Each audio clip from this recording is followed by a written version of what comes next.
Right now, the entire industry is coping about Pokapia. I'm seeing RG85 making videos saying that, like, I was wrong about Pokapia. I pronounced it incorrectly. You know, he's talking about how he thought the name was Pokapia and not Pokemon. Pokapia. Like, RGT85 is a retard. But again, like, you have all these people, like Nintendians on Twitter during his YouTube break, spurging out about the Switch 2, spurging out about Pokapia, desperately trying to fight for the cause when he's supposedly taking a break. Supposedly. Nintendine, reality doesn't take breaks. I'm here every day calling you out on your nonsense, and there's nothing you can do to stop it. Pokemon Pokapia is this huge monumental success, so is Resident Evil Requiem 2 on Nintendo Switch 2, but also, chilling in the background is a game that everyone's kind of forgotten about. Mario Tennis Fever, a game that has consistently been on the top 10 Nintendo eShop bestsellers list, a game that has a very versatile online feature, a game I put like 35 hours into since release. Mario Tennis Fever is absolutely a gargantuan hit. And right now we're in this period where like the industry is just kind of like pretending to ignore, are just ignoring it and kind of moving on to the next thing. But the reality is, these guys were publishing articles saying that Mario Tennis Fever was the worst selling Mario Tennis game ever. They were saying it was like selling worse than Ultra Smash. They were saying it was selling worse than the Virtual Boy original, right? They were coming out here and like trying to slander Mario Tennis Fever. Using the typical tactics of like, I wanted a real game, not a Mario sports spin-off. Oh, it doesn't have any content. Oh, no single player made. Like, people spurred out about this game leading up till release. And now that it's actually out, it's still my favorite game of the year. I've put like a ton of time into it. I intend to put a lot more time into it. And I'm noticing how active the online is. You can see by the ranking system, because of how it works, how many people are playing at any given time. So basically, like the rankings reset every month, and like every time you play, you have to like you get gifted a new ranking based on like your performance for the previous month. So like you have a pretty good idea of how many people on average are playing this game.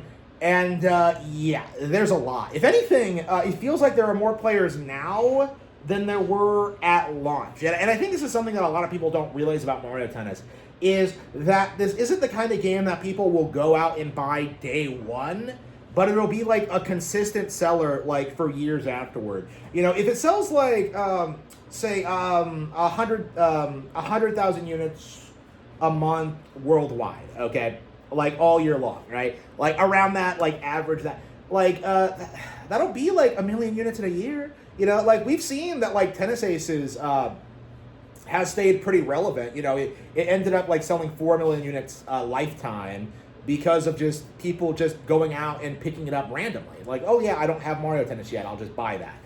Like that's the kind of game it is, right? And this is the problem that a lot of people have at this stage in the Nintendo Switch 2 cycle. They have this idea that like Nintendo Switch 2 needs system sellers, and that it doesn't need like filler games like this. The idea that like Mario Tennis is like a lesser franchise and isn't going to get anyone excited, it kind of plays against the reality of the situation, in that it doesn't need to get people excited.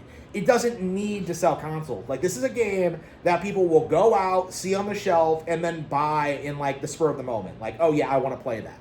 Like that's how most people approach sports games, right?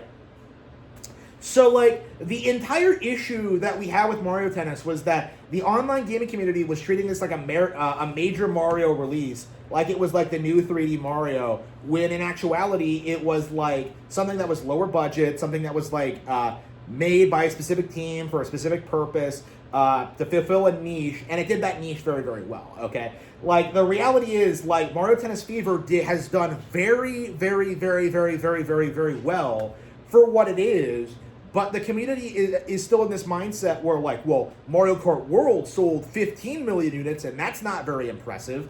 Like, again, we're still in this phase where people are still delusionally trying to gaslight you into thinking that, like, Nintendo Switch 2 is doing poorly or that games aren't selling well. Like, we're still in that phase. And people just can't bring themselves to acknowledge the reality that, like, something like Mario Tennis Fever, you know, if it sells, like, 2 million units, that's a huge success, you know? Like, you know, Mario Strikers Charged, you know, like, I think the most popular Mario sports game ever, you know, that only did 2 million, you know? Like, Battle League did 2 million, you know? Like, these games have done reasonably well for themselves over the years. You know, Mario Tennis Fever is doing reasonably well for itself. And this is like a reoccurring problem we have with the community, where, like, they can't really take into account, like, different genres. They can't take into account, like, the budget. They can't take into account, like, sports games and their audience, right? They're just kind of doing this thing where they're delusionally just like, well, if it's not a system seller, it doesn't matter. That's not what Nintendo needs right now. Well, guess what? Mario Tennis Fever is on store shelves right now, and it's going to stay on store shelves probably forever. I think with the way the Nintendo eShop is set up these days, I think we can reasonably expect, like, all the games that have come out in the Switch 1 era and the Switch 2 era to be, like, on the eShop, like, in perpetuity, right? Maybe they'll take them off and put them on, like, Nintendo Classics or something. Maybe they'll delist them for, like, physical re-releases or something. But, like, I think by and large we can, like, reasonably expect that, like, the original versions of these games are going to remain available for, like, a very, very long time. And you are going to see people, like, picking them up on sale, picking them up, like, at retail, spur of the moment, like, and you're going to slowly see those numbers crawl up. You know, Mario Kart World is going to, like, I imagine going to crack, like, hypothetically, it could crack, like, 30 million units this year, I think, at its current rate. Mario Kart World is going to do gangbusters. That's the system seller. And all the while, games like Bonanza, Kirby Air Riders, Pokemon Legends ZA, Metroid Prime 4, Tamagotchi Life, Pragmata, you know, Resident Evil Requiem, and yes, Mario Tennis Fever are going to slowly continue selling units on Switch 2 over the next year and beyond. Okay, like, that is going to be the reoccurring thing that I think we see a lot of, is that people are going to keep picking these games up years after release. And I think we saw this a little bit with Tennis Fever, Tennis Aces, which is the best-selling Mario Tennis game ever, by the way. Like, it didn't sell all of those units overnight. I think it's very possible, considering how popular Fever has been, that this game long-term actually outperforms Aces. That this game long-term actually does get this dedicated community of people. You know, I've come back to it recently after a bit of a break from playing Resident Evil Requiem, from Fatal Frame 2, from Pokepia. You know, I went back to Mario Tennis, you know, and had a great time with it. And I do think a lot of people are having the same experience. You know, people bought this game, played it, and now they're just slowly, just casually playing it online, you know, in between other major releases. And I think people really don't understand the value of something like that. I think people don't understand just how good this actually is and what this means for Nintendo and the Mario Tennis team.